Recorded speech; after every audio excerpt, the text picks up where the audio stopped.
Small businesses losing houses. Let's have a look. Hello everyone, Florian Heise here, and welcome to another episode of Heise Says. I'm still working through my morning stein of coffee, and I thought we'd have a look at this article, which several people have sent me today, wanting me to have a look at it. It's about small businesses who are taking on, loans to expand their business, pay off debts, and are winding up in a lot of trouble. So let's have a look at this and a bit of a talk about it, because, what are we hearing all the time from the RBA, from our Reserve Bank governor? Why isn't small business spending more, investing more into business? Why aren't they borrowing more? Interest rates are so low. This is why. This is why. Okay, we'll have a look. You can tell we're dealing with people here at this senior level that are making decisions that affect our entire nation, have never actually run a business. Just think about that, guys. Think about that. Being stuck in this corporate, quasi-civil servant world, completely removed from the struggles of day-to-day business. And it's bloody hard, guys, running a small business. It is not a walk in the park. It is not a walk in the park. A lot of people have no idea. So let's have a look. This is from the ABC.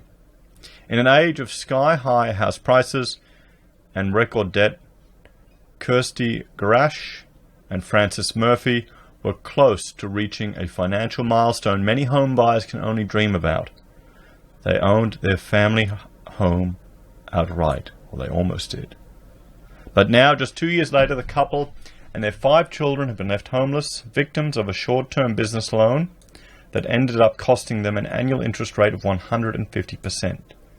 It's devastating, Ms. Garash told 730.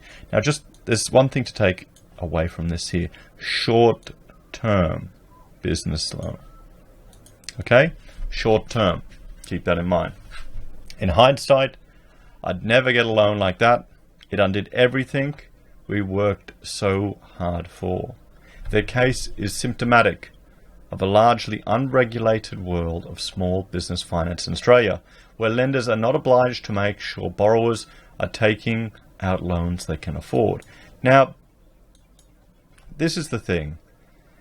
Is it the responsibility of the lender to make sure the business that they're dealing with can pay it back? They would have to, obviously they want to manage their risk, but if people are countering that risk by putting their house forward, then it's easier not to worry about it, or the risk is minimized.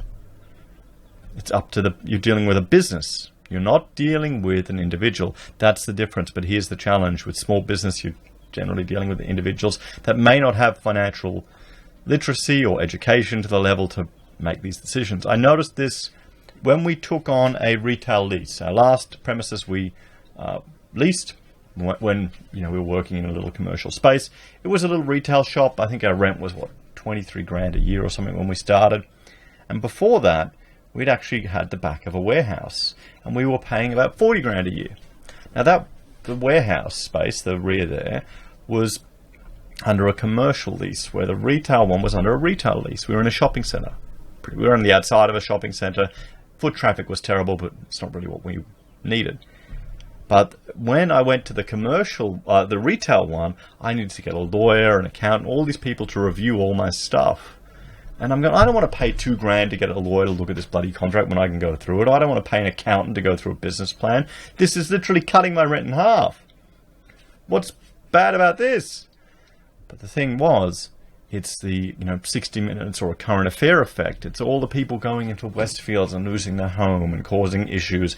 So this is causing regulation to try and mitigate that. And as a small business owner, there's just thousands of dollars of extra cost that was put on me to address these type of issues that really, frankly, frustrated me. And I thought, I'm not that bloody stupid. So there's the two sides of it. Calling for more regulation, because this is what they're doing. They're calling for more regulation means more cost. More cost. Okay, just remember that. And for some people who don't have the ability to, or the financial understanding to leverage the product, or to understand what they're doing, or the risk they're taking on, it's going to affect the cost of other things, and then that flows through to the rest of the economy. Slowly but surely it does. So there's just one take on it. So, it is the Wild West, said Gerard Brody, Chief Executive of the Consumer Action Law Centre. People can go online or to a broker and get access to an unregulated loan all too easily. The consequences for borrowers like Ms. Garesh and Mr. Murphy, who use their family home as security, can be catastrophic. Well, this is the other thing. When people are signing up to these leases, like in a big Westfield, they often have to put their home up as security. That's why they've got all these issues with regards to retail. And there's the question. There's the question I put you in the comments. Would you rather have the regulation and a more onerous impediment to starting a business or to getting these loans to protect people from foolish mistakes? Or would you rather not have the regulation to allow people easier access to this, putting them at greater risk of potentially foolish mistakes, but easier to potentially grow a business? There's the question that I put to you. And that's what the debate is. While I feel sorry for this couple, there's two sides to every coin. In 2017, the couple sought a $300,000 loan from Sydney-based firm Mango Credit, which they used to pay off other debts and expand their excavation business on the New South Wales Central Coast. So that's good. They were consolidating their debt. But 2017, what was happening in 2017? What is a chart I am going to put on a coffee mug one day? 2017, we were seeing a decline in foreign investment in a lot of our construction. So it probably would have been a slowdown. They probably experienced this pickup in their business going, well, we can't lose. Revenue's going well. It's all going good. So then it's going down. So maybe they were completely sensible in what they were doing. If the time frame kicks out, that may have had a crazy year. Just think about it. If you're turning down work and think, oh, well, we need to buy another piece of equipment. We need to expand here. Let's consolidate all the debts. Yeah. So there's two sides to it, isn't it? Even if we had the regulation, even if we had greater regulation, that may not have saved them. They may have gone to an accountant, they may have gone to a lawyer and said, oh, well, look, here's our finances for this year. We've got all this work. I've had to turn down all these jobs. And then, boom, the market turns. The regulation isn't going to save you from something like that. A market turning and your business cash flow being affected. So they agree to make repayments of $5,250 a month. But this would jump to $37,500 a month if they ever fell behind on a loan. Now this is where the other side of the coin. How the hell can you jump by $32,000 in 1 month to another? And this is where we have to remember, this is a short-term business loan. So they probably want to get paid really quick. Bloody hell. That is an insane jump. So they were doing okay. And this month, paid on 13th, paid on the 11th, paid on the 20th, and then, okay, got a bit difficult. They paid $4,200, then they had to wait a few more days, and they paid the extra $1,000. Then they paid $39 on the 20th of the 12th, just before Christmas. And then they paid, so they made the whole amount. But then, not paid. $37,000. So did they fall behind? What was the date of payment? Were they only a few days behind? That would be crazy. If it was only a few days, then it's definitely taken advantage of it. I'd question it. I'd say the issue isn't with their capabilities. Maybe it's more that Mango aren't really acting fair and reasonable. What do you think, guys? If you're say, when was the payment date? 13th? Yeah. Loan balance paid, plus legals paid, plus legals not paid. $600,000 now. $600,000. So this is exactly what happened in January when they went into default while they tried to refinance the loan. Okay, so in January they didn't pay, they missed the payment, and then they went into default and it went up to $37,000. From there, the couple plunged into financial meltdown. In September, they lost a last-minute legal bid to halt Mango Credit's possession of their house. 2 weeks ago, the sheriff came to confiscate their keys and change the locks. So, why are they having to go to Mango Credit if they had nearly their whole house paid off? Why wouldn't they go to their bank Why wouldn't they go to the bank and say, I want to redraw on this mortgage, you know, whack another couple $100,000 on, whack another $300,000 on the house to finance it. You get it at a much lower rate, you consolidate your debts, and then you lend that to the business. Why didn't they do that? I don't understand. That's the one good thing about if your house goes up in value and you've got all debt. You can use it to consolidate everything, pay a lower rate, secured against it. Secured debt against unsecured debt is always going to be cheaper. It feels like we've failed, Miss Garash said. Their family is now living in a neighbour's living room while they search for a house to rent. It's the kind of financial calamity that Australia's consumer lending rules are supposed to prevent. But because Mr. Garash and Mr. Murphy's loan was taken out in the name of their business, the normal consumer protections do not apply. Yes, that's the thing. As an architect, if I'm dealing with a homeowner, there's a whole, you know, like a house extension or a house design, there's a whole series of different legislations that are in place when you're negotiating a contract. It's to avoid you taking advantage of people as a professional. Because there's meant to be a difference in capabilities and experience from a business to a layperson. But when you're dealing with another business, all that goes out the window. In some regards, I feel like it's the other way around. When you're like a small firm dealing with a huge corporation, they can just slam you and put all this pressure on you to sign up all this stuff. But you just have to refuse and go, nope, I can't, and you might lose the job. And that's the challenge. So, borrowers have nowhere to turn. So Mango Credit short-term caveat loans. Well, yeah, 20,000 to 500,000, 2-hour approval, 72-hour settlement for valuation, 2 to 12 months. Well, if they wanted, this is the thing, people need to be made aware of what they're actually doing.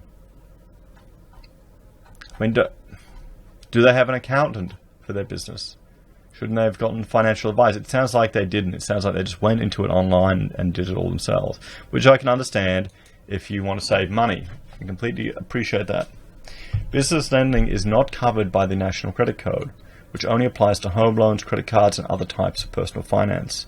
Small business lenders also do not need an Australian credit license to operate, so their lending practices are not regulated by the Australian Securities and Investment Commission. And as Ms. Garash and Mr. Murphy discovered, lenders like Mango Credit are not required to be registered with the Australian Financial Complaints Authority. This means if a borrower gets in a dispute they can't resolve with one of the many unregistered lenders offering loans to small businesses, their only option is to go to court. AFCA told the couple in May that it could not consider their complaint because Mango Credit does not come under its jurisdiction. Mango Credit has nobody holding them accountable. They can do what they like, Ms. Garash said. You literally have nowhere to turn and no one to help. Mango Credit declined 730's request for an interview, but through its lawyers, the company disputed the couple's versions of events leading up to the default and repossession of the house. Ms. Garash and Mr. Murphy claimed Mango Credit's owner, Yanis Durhams, verbally agreed to halt their repayments in December last year while they applied with another lender to refinance their loan. Okay. How can you be in business and trust verbal agreements? If this is what happens, it's completely worthless, unless they've recorded it. Do you think they did? I don't think they didn't. I mean, let me know, guys, how many times. When did you first learn? If you're in small business, and this is a lesson a lot of people have to learn, often the hard way. When did you first learn that a verbal agreement means crap? When someone will tell you something, lie to your face to get you to do something, and then just walk away. Oh, I've learned that. And if you get it in writing, then you're being difficult sometimes. Sometimes you've got to be difficult. So there you go. I get the feeling that in some ways they've been a bit naive, unfortunately. They say when they did not pay January's installment, Mango Credit put them in default and started charging them the penalty rate of 150%. Our client denies the making of any such recommendations, the statement from Mr. Durhamus lawyers said. Mango Credit also said it had held off on putting the loan into default earlier after Ms. Garash and Mr. Francis were late in making some repayments last year. Well, we're seeing that than in the other thing, in the previous thing. Our client was entitled to charge the borrower's interest at the higher rate of interest, but nevertheless charged the borrowers accepted the lower rate of interest, the statement said. Mr. Dermos also said his company was open to accepting a reduced final amount to finalize the loan after the default. It was conveyed to Ms. Garesh that our client is so amenable and to put any such offer in writing, his lawyers said. Surprisingly, no offers have been forthcoming at any time from the borrowers directly or through their legal representatives or financial advisors, the statement said. Mr. Dermos also rejected suggestions the terms of the loan were unfair. The borrowers obtained independent legal and financial advice in respect to the loan. He said, okay, well, so they did get independent legal and financial advice. Would be the only draw card they could have to pull out of it, going, oh, well, no, I didn't get it. So if they've received independent legal and financial advice, they should go the legal and financial... They should be suing these people who gave them incorrect advice. Calls for tighter regulation. Now there is a push for consumer groups and Australia's small business watchdog to tighten regulation of the sector to bring it closer in line with consumer lending rules. The Small Business and Family Enterprise Ombudsman, Kate Cornell, believes all lenders should be subject to the AFCA regime. I think small businesses have no idea this is not regulated, have no idea that they have no recourse apart from the courts.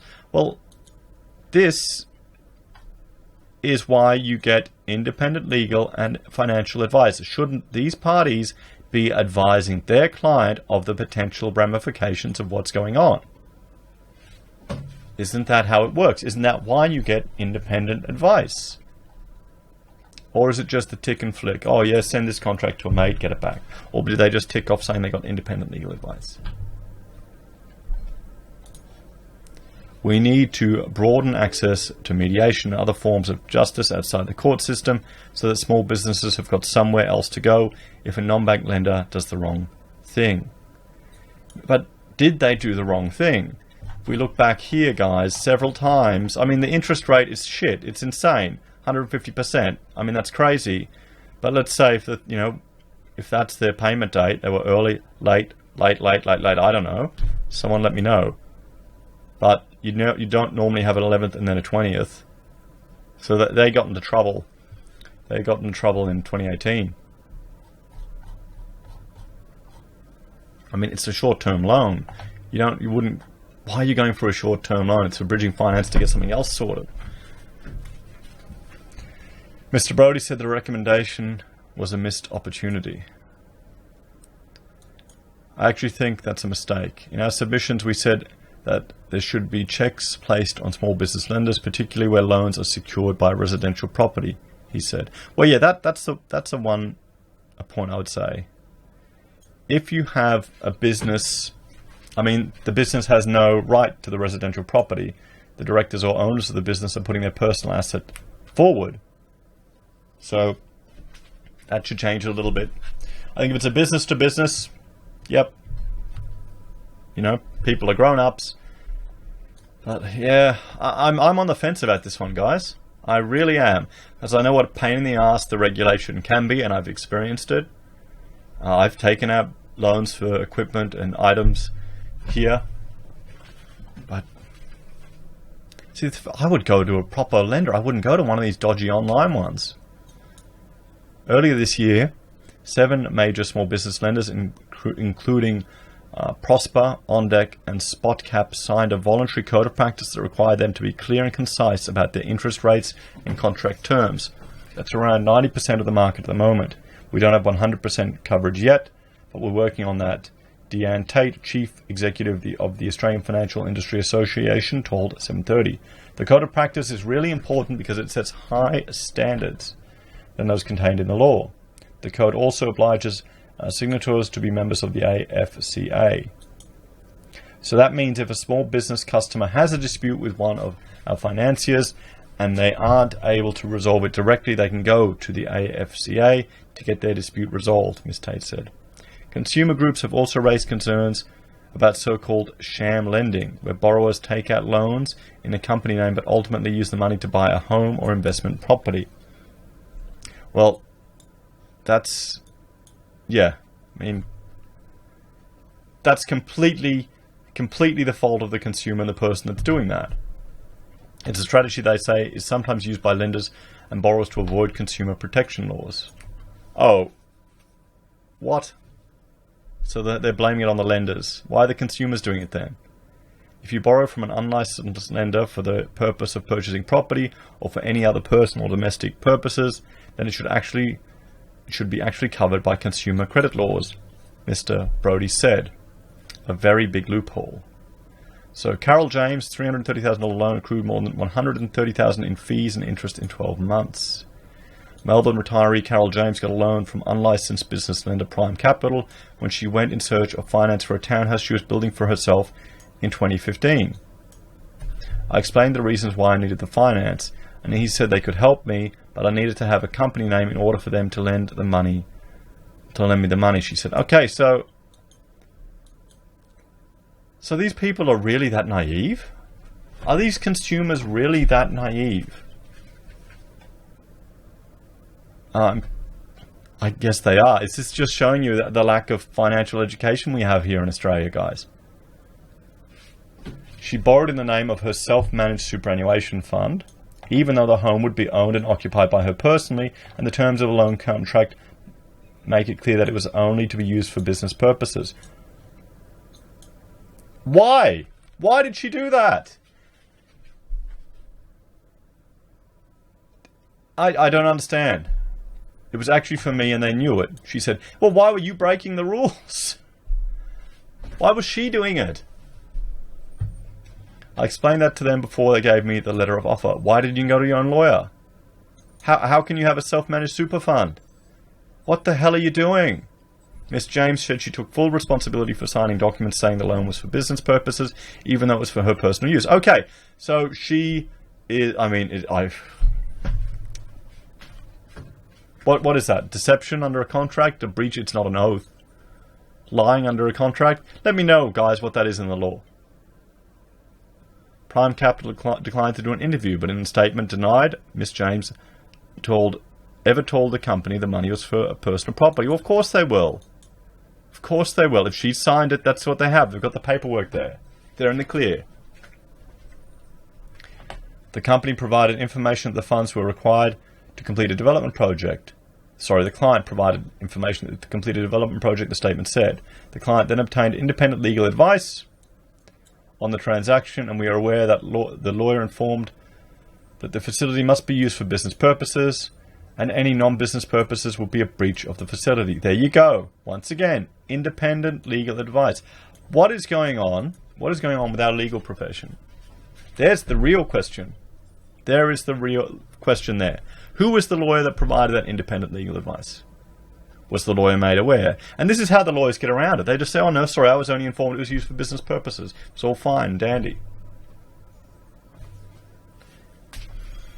So, I feel for these people. I do. I feel for the people making these decisions. But I'm annoyed about this, that they're getting themselves in these traps. They're getting themselves in these traps. The client also signed declarations to us the funds would be used for business purposes. So they signed a declaration. Is that an oath under the Act? A stat dec? If that's a stat dec, that's a breach.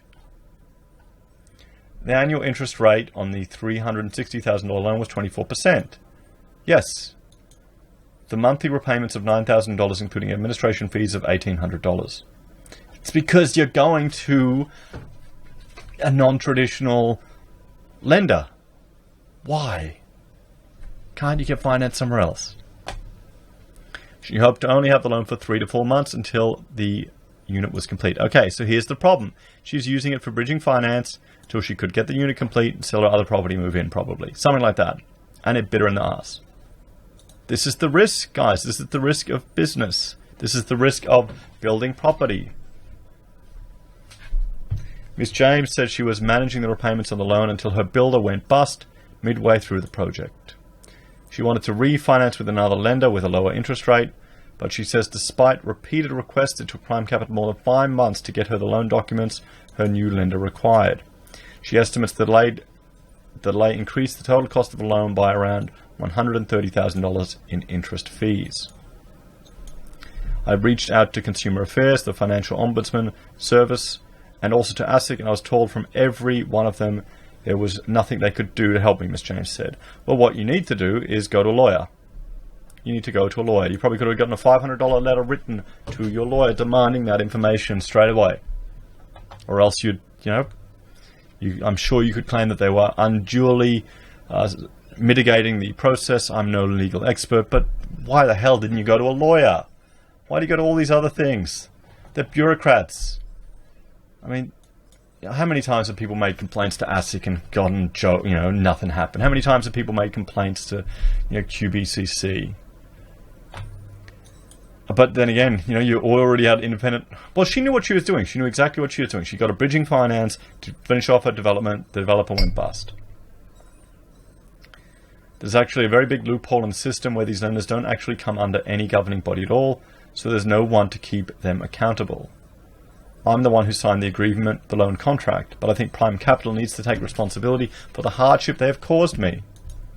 Prime Capital apologized for the delay in providing Ms. James with her documents. We accept that these procedures were unhelpful and bureaucratic, the company said. There is no suggestion that Prime Capital or any of their staff broke the law.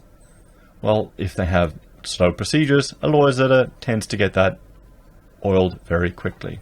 So what do you think, guys? What do you think?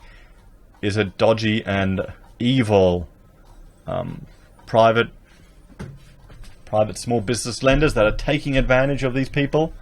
Or is it people foolishly using bridging finance when they don't know the implications of it? Or people putting personal property as guarantor for their business loans and copying it? I mean, guys, let me know what you think in the comments. Which way is it? More regulation or less regulation? Will the regulation help these people at all? They all got independent legal advice. The one at the bottom, she used it for a development to finish it off. She knew what she was doing. Builder went under. So, yeah, I don't know, guys. I don't know if more regulation will solve it at all. I think this is just a sign that some people aren't experienced enough, aren't educated enough. The couple with their business, I think they just really got at the wrong time of the cycle, to be honest. They went in at the wrong time of the cycle and it just hit them. It just hit them. Let me know what you think, guys. I'd be interested to hear your take. Should they be limited? I mean, 24% per annum. That's not that high. I mean, okay, it's insane compared to your house rates, but normal mortgage rates from a bank, but it isn't that insane. It's when they're adding the late fees and all the other things into it because they're breaching the contract. I don't know, guys. I don't know. Just go to a bank. Or maybe someone who's got no idea about construction shouldn't be trying to do developments on the dodge through their super fund. Maybe people should stick to what they're knowing, or engage a third party to manage this whole process for them and have all the money sitting up there in a trust account before you do it. Maybe just stuff like that. So yeah, I mean, let me know what you think, guys. Like, share and subscribe, and I will talk to you all next time. Bye for now.